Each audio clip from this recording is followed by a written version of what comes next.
Lam-ang and the Fire Giant. Long, long ago, there was no fire on earth. It was so cold that people needed fire to keep them warm. But the only fire on earth was guarded by an ugly and selfish giant who lived in a cave deep in the forest. The people were so afraid of him. A young man named Lam-ang saw how the people in his village suffered from cold. So he asked his animal friends to help him get some fire from the giant in the forest.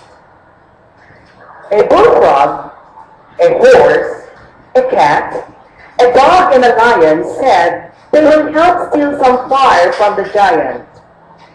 They also needed fire to keep them warm on cold nights. Lam-ang thanked his animal friends and told them all his plan.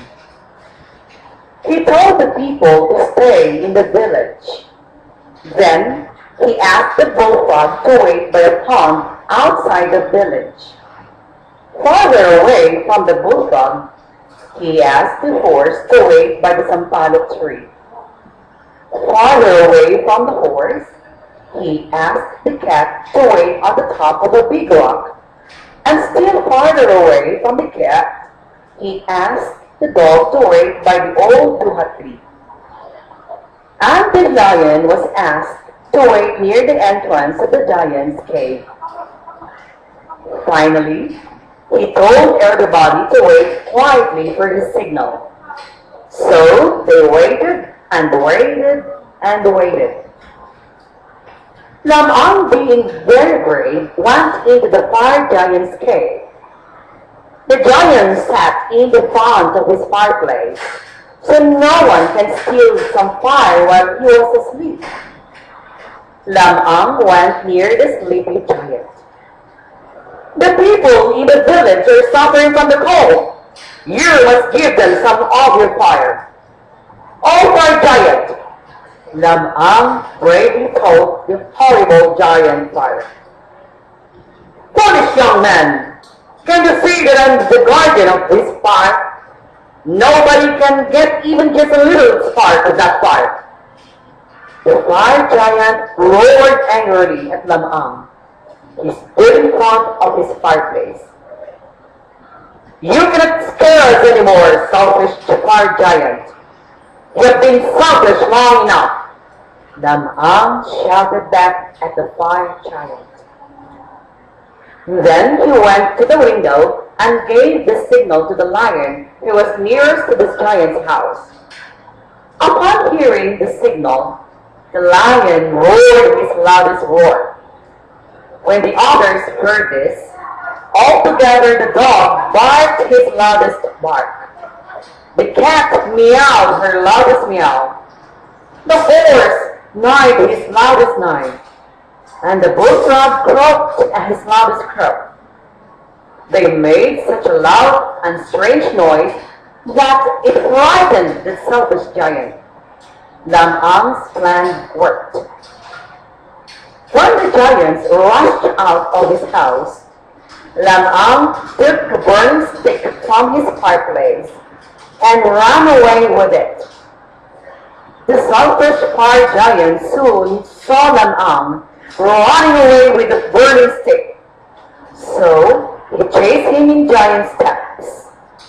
Lam-ang ran as fast as he could, but the giant had much bigger steps. So he gathered all his strength and ran till his legs almost gave up. I can't give up now. I must pass on this burning stick to my friends, as we had planned. I must keep running, he told himself. And he ran on with all his might.